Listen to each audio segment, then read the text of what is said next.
Hello everyone, back tuning in to today's second video. We're going to have a look at weather next week to 10 days for today's second video. This will take us into the very beginning of December. So we're just going to the very start of the meteorological winter of 2018-19 with the week to 10 day updates. Now, of course, it's pretty questionable. There's no defined period for when winter begins and winter ends in terms of what the weather is doing. It's just statistically, we need a defined period to make it useful when we divvy up the numbers. So, meteorological winter begins on the first day of December and ends on the final day of February, either 28th or every 4 years it'll be the 29th. So, we're beginning winter with the week to 10 day updates now. So, I'll talk you through everything that's going on in a moment. More mobility coming into weather system, I think, as we go into the beginning of the winter.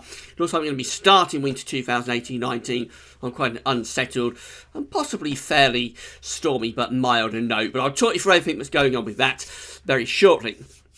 Just to say, incredible response to yesterday's video when I was talking about Article 13 and YouTube's Save Your Internet campaign. I won't go over Article 13 again for this video. If you want to know what Article 13 is, then please have a look at yesterday's video on YouTube. So you'll be able to see exactly what it's all about. It's a new regulation that's being brought in by the European Union that could mean you lose access to Gaz Weathervid's videos and many other videos as well. So for your country, if you're within the European Union, you might find that the videos that you enjoy watching are blocked. And for uploaders such as myself, I may not be able to upload my videos to YouTube either, due to this regulation. So find out more about it. Do your own research. This is the Save Your Internet page from YouTube. They're launching a campaign to try and get a rethink, try and get a bit of a compromise going with the EU, and hopefully we'll be able to get that compromise if all of the YouTubers and the community of YouTube and the wider community of the internet, actually, because this is going to affect platforms like Facebook, Twitter, all of those kind of platforms will be affected by Article 13. So hopefully everybody can join together and we can get a little bit of a rethink from the European Union. We can get a little bit of a compromise about this, and hopefully we'll be able to keep the show on the road and keep the weather videos going. If you would like to, I'm going to leave the link to both YouTube's Save Your Internet page and also the change.org petition. If you would like to sign the petition to make your views known, then this is the page to change.org. Looks like they're closing in on 3 million signatures, so it has been a pretty big response over the past few weeks. I think this has really shot up in the last couple of weeks, and it's started to get a little bit more widely known on YouTube as YouTube themselves have been starting their campaign and talking about this quite a bit. So you can sign the petition to make your views known. Something else you could do is ask your local representative in terms of Parliament, your MP, what they think. I've just put out a tweet from Gaz Weathervid's Twitter feed asking the MPs John Penrose and my local MP Chris Heaton-Harris what they think about Article 13 and YouTube's Save Your Internet campaign. So that's always a viable sort of option. But if you are going to contact your MP, do please be polite, be courteous, and just have a listen to what they've got to say about this. That's always another route you can go down to contact your local political representative, and hopefully we can get a little bit of a compromise on this, and we'll be able to keep things going next year. I think the regulation is due to be signed off by the Parliament in the European Parliament in January, and it'll be down to the local countries, local states, how they sort of implement that that regulation. So it'll be a little while before the videos possibly disappear, but next year is the key year on this. So hopefully, as I said, we can get a little bit of a rethink, and there are various avenues we can go down and if we all come together, hopefully we'll be able to keep things going and keep the weather videos and all the other videos, what you like, available for you, because this won't just affect potentially web videos, it could affect music videos, it could affect gaming, it could affect educational videos. YouTube are saying like a billion videos may have to be blocked to the European Union due to Article 13, so it'll be pretty bad. So anyway, various routes you can go down, sign a petition, contact your local MP, but if you do contact your local MP, please be courteous, please be polite at all times. Right, so we'll begin the video by having a look at the Arctic Oscillation Observed and Forecast chart. The black line here shows where we've been with the Arctic Oscillation. The red lines at the end where the GFS ensembles are forecasting the Arctic Oscillation to go. Remember, this is just an index that's reflecting the state of the atmosphere. It's not driving anything, just telling you what the atmosphere is doing over the Arctic.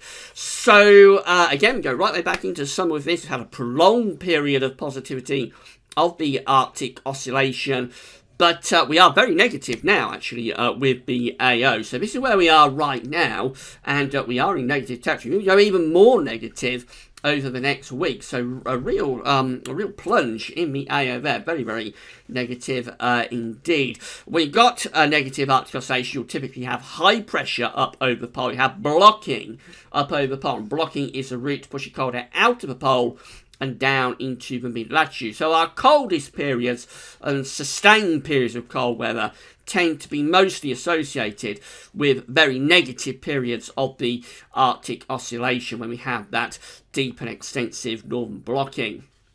Now, as we go through the first week of December, and that's this period just here, the GFS ensembles are forecasting the Arctic Oscillation to begin to stage a bit of a recovery, to begin to lift up. So we aren't going back into positive territory with the AO yet. They are returning towards sort of neutral territory with the AO as we go through this first week of December. So it looks like the blocking signature is going to be weakening through the first week of December, but not going away. As I said, we're not seeing signs of going into a positive phase. This is what it looks like when you're in a positive phase of the AO, and then you have low pressure at the pole rather than over the pole rather than high pressure. So we're not seeing signs of going into positive territory like that yet. That means we'll probably keep an appreciable level of high pressure up over the pole, but lessening compared to what we've got at the moment and we'll have in the next few days, where we're down at that very low level with the AO.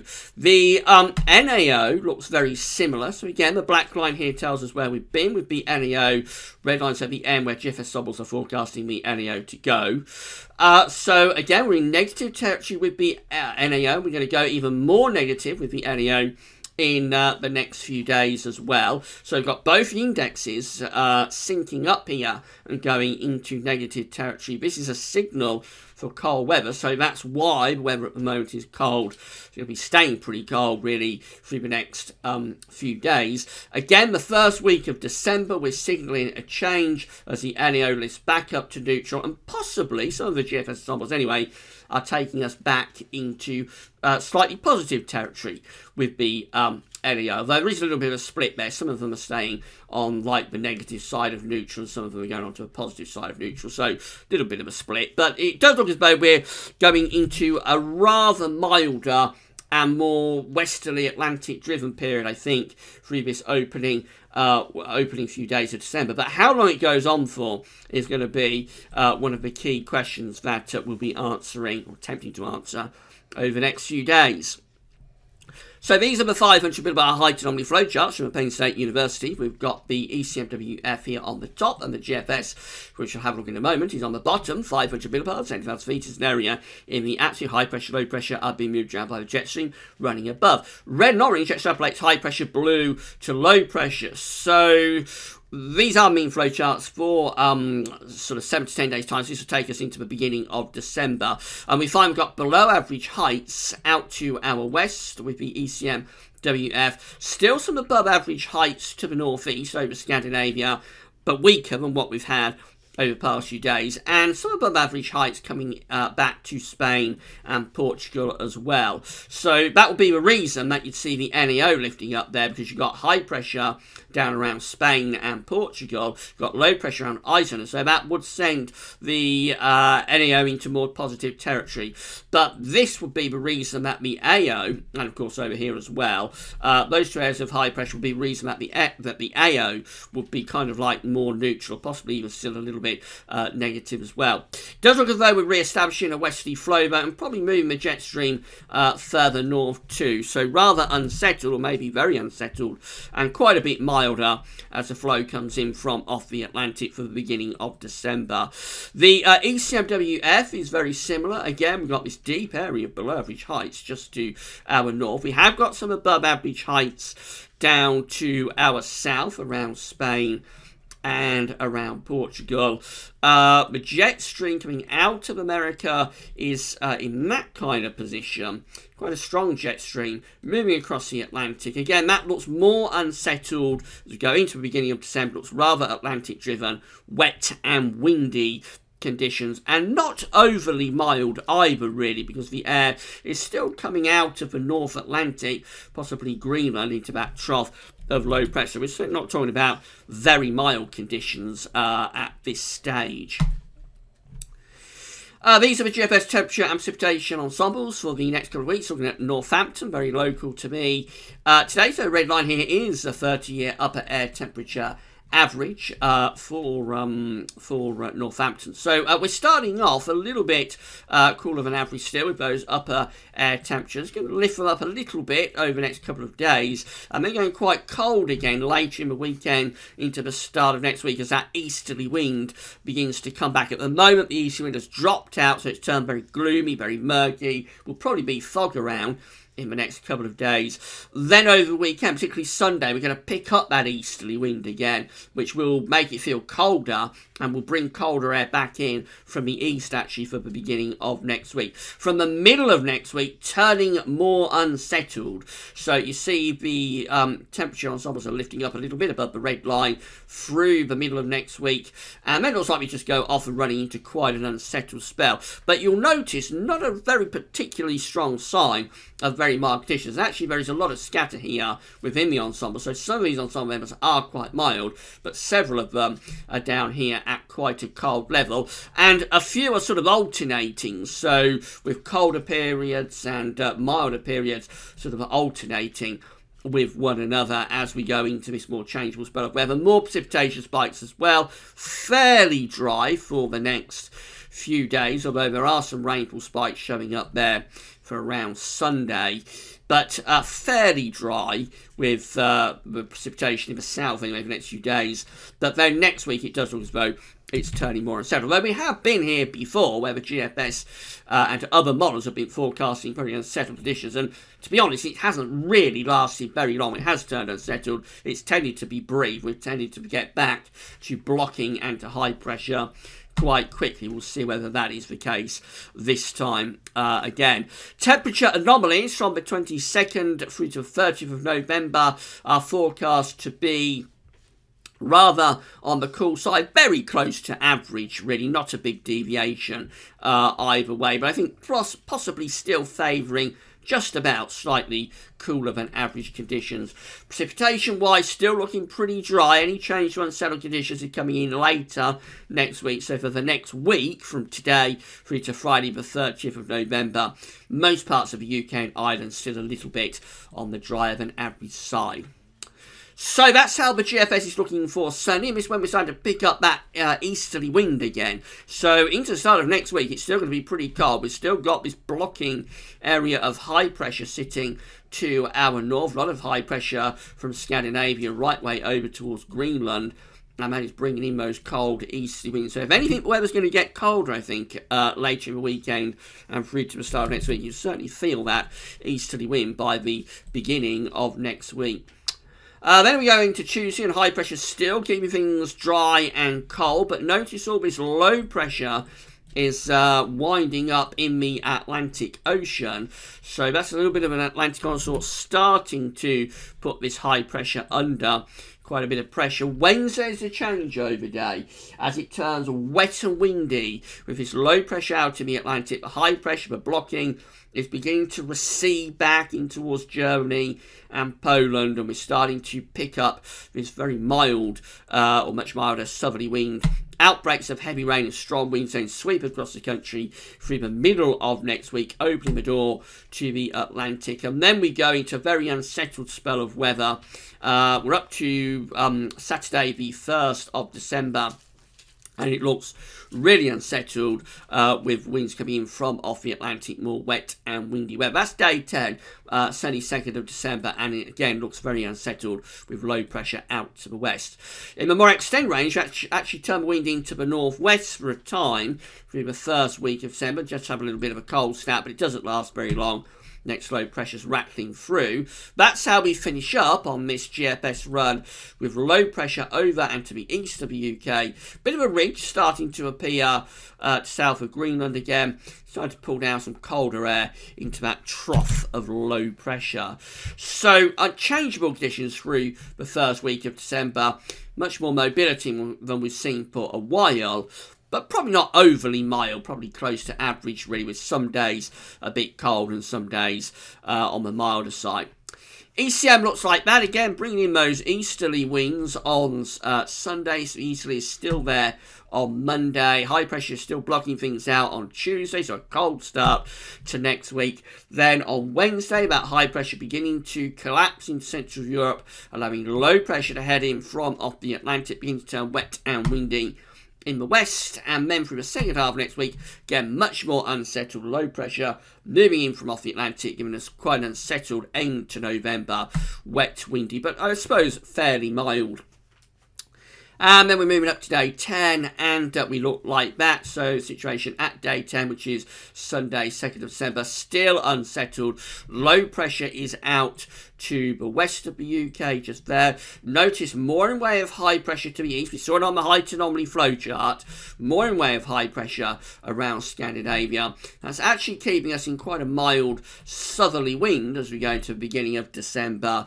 But of course, southerlies, as I've explained, can very quickly back into southeasterlies and then easterlies. So on the ECM, that Scandinavian high never really goes away. It's still there to our northeast, even at day 10. Finally, the GEM has high pressure up over Greenland and Iceland. We bring in those easterly winds inside next week, which does look cold. Up to the middle of next week, struggling to get this low pressure in a little bit more through the middle of next week. So the low is further south, and that means we've got more of a southeasterly wind with the GEM as opposed to the other two models, which at this point are like southerly. So that'll be a little bit cooler and possibly on the northern edge of any weather front, and there would be a weather front in this sort of position. On the northern edge of that weather front, maybe southern parts of Scotland, northern England. Possibly on that solution you get a little bit of snow, but that wouldn't be a factor with the other two models because the winds are like southerly by Wednesday as opposed to southeasterly. However it happens, this low pressure breaks through by Thursday, properly wet and windy with a dartboard low over top of the UK. And as we go into a more extended range, we keep things unsettled. That's how we look at day 10. Low pressure heading in from off the Atlantic, so quite a wet, windy start to December. Again, it's not classic zonality because we still have a little bit of ridging left up to our north. That's left over from the blocking that we are currently in. The jet stream on the black line here is a little bit to the south of the UK, actually, going through there. So it's not a very mild scenario. It's not a classic zonal scenario. And how long that will go on for before we find ourselves going back into colder conditions, we would have to wait and see. So it definitely looks like we're in for a more mobile phase of weather, starting around the middle of next week, so in around a week's time, a little bit less than a week's time, going into a more westerly phase, wet and windy conditions moving in from off the Atlantic. And that probably takes us through into the first week of December. What happens beyond that is a very interesting question indeed. Will we go into a prolonged period of westerlies, or will we quite quickly break out of those westerlies, start building high pressure back and maybe go colder again? My suspicion is that we'll find ourselves going colder at some point through the course of December. We shall wait and see on that. And no doubt JMA Friday, which is our month-end look ahead, which we'll be doing tomorrow, will be able to shed a little bit more light on what may happen as we go into the more extended range. But at the moment, yes, it does look as though westerlies are coming back next week and turning us milder, wetter and windier, at least for a time. And then we'll see. Right, Gav Shop is open, so if you've got any Christmas shop to do at Amazon between now and Christmas, then can you please click the link that's in the description box at YouTube, and also on the homepage at Gav's Office, takes you to Gav's Christmas Shop. And then from there, if you've got any Christmas shop to do at Amazon, you can either do it through the search widget, which is on the Christmas shop page, or just click through the Amazon banners. Either way, you will finish up arriving at Amazon, where you'll do your shopping as normal. The only difference is that you've gone from Gav's Office to Amazon, and that means we get a revenue fee on the Christmas presents that you are buying. And a big thank you to everybody for doing that. Don't forget to check out all the information on Article 13 and YouTube Save Your Internet campaign. Sign the petition if you would like to do that, and a big thank you to all of you for getting involved. That's all for now, and thanks for watching.